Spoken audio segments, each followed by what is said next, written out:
अस्सलाम वालेकुम students, welcome to इल्म की दुनिया। स्टूडेंट्स, आज की इस वीडियो में मैं आपको एक्सरसाइज C3 के बारे में बताऊंगी जो chapter the naming of cats की है। तो स्टार्ट करते हैं आज की वीडियो। पेज नंबर 43 पे आप देख सकते हैं कि एक्सरसाइज C3 है। स्टूडेंट्स, ये एक्सरसाइज जो है वो मेटाफर से रिलेट कर रही है। मेटाफर के बारे में मैंने आपको प्रीवियस जो 2 वीडियोस थी उनमें आपको एक्सप्लेन किया कि मेटाफर्स क्या है।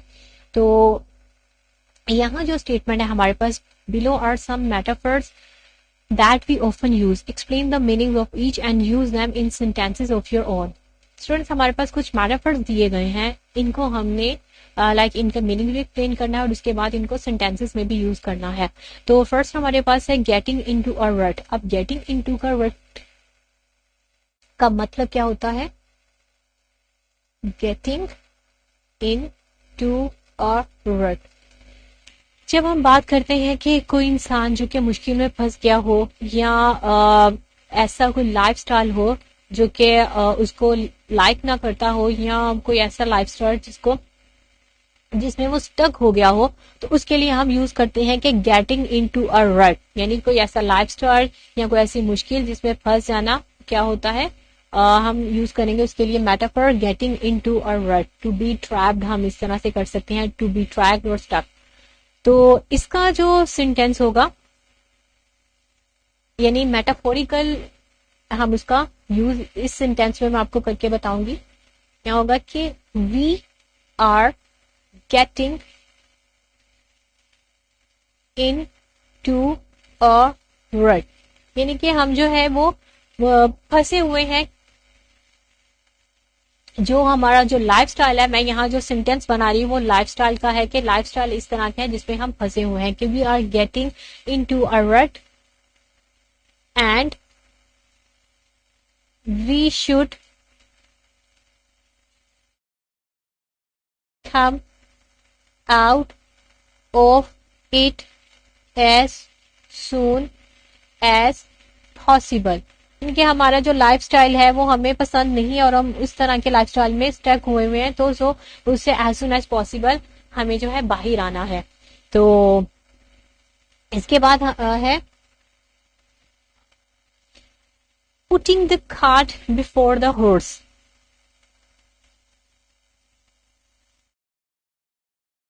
अब स्टूडेंट, इसका क्या मीनिंग है? Putting the cart before the horse.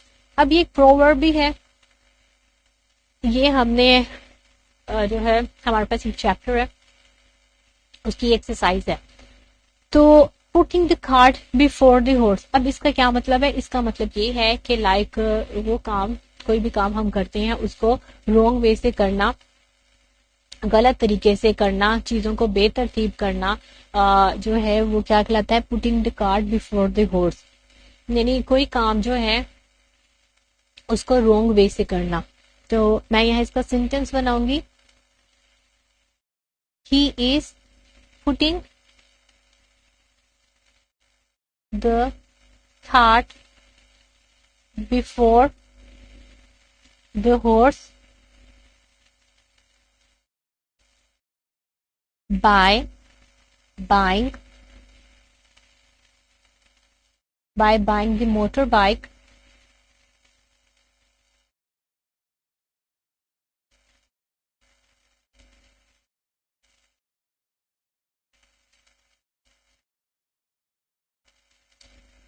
He is putting the cart before the horse, यानी कि वो काम जो है वो गलत कर रहा है bye buying the motor bike, क्या के मोटर बाइक को खरीद कर, before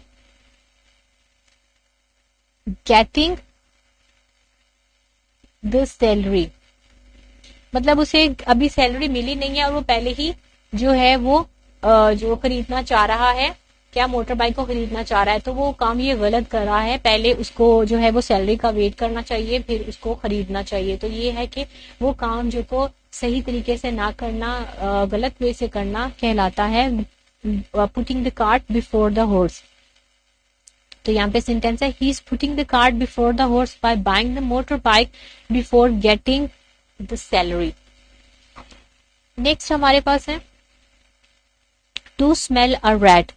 to smell a rat, जब हम टू स्मेल अ रैट की बात करते हैं तो इट मीन्स कि हम किसी चीज में लाइक इस तरह से शक कर रहे हैं, सस्पेक्ट कर रहे हैं कि कोई चीज में, कोई रिलेशन में या किसी बात में कोई भी लाइक ऐसी बात है जो कि नहीं होनी चाहिए, यानी something is fishy.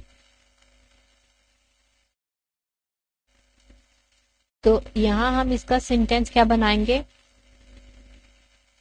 I smell a rat in this matter, यानी कि मुझे इस मैटर में कोई बात जो है वो ठीक नहीं लग रही, कोई बात जो है वो लाइक फिशी है, जो बात बहुत थोड़ी सी और लग रही है, लाइक इस तरह से हम कह सकते हैं दाल में कुछ काला लग रहा है, ठीक है। तो I smell a rat in this matter. After that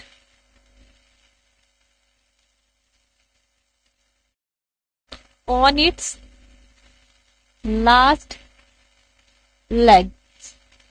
अब स्टूडेंट इसका क्या मतलब है? ऑन इट्स लास्ट लेग्स, इसका मतलब ये है कि लाइक बैड कंडीशन में होना किसी चीज का। तो हम यहां लिखेंगे कि my laptop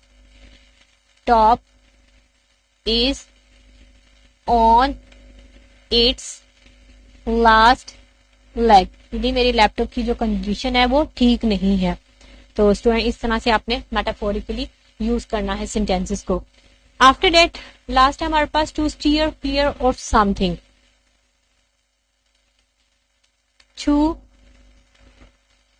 steer clear of something. अब स्टूडेंट इनका हमने सेंटेंस बनाना है, लाइक किसी चीज से अवॉइड करना, किसी चीज से बचना। इसका क्या मतलब है? किसी चीज से बचना, टू अवॉइड ऑफ समथिंग। तो यहां हम सेंटेंस बनाएंगे यू शुड स्टीयर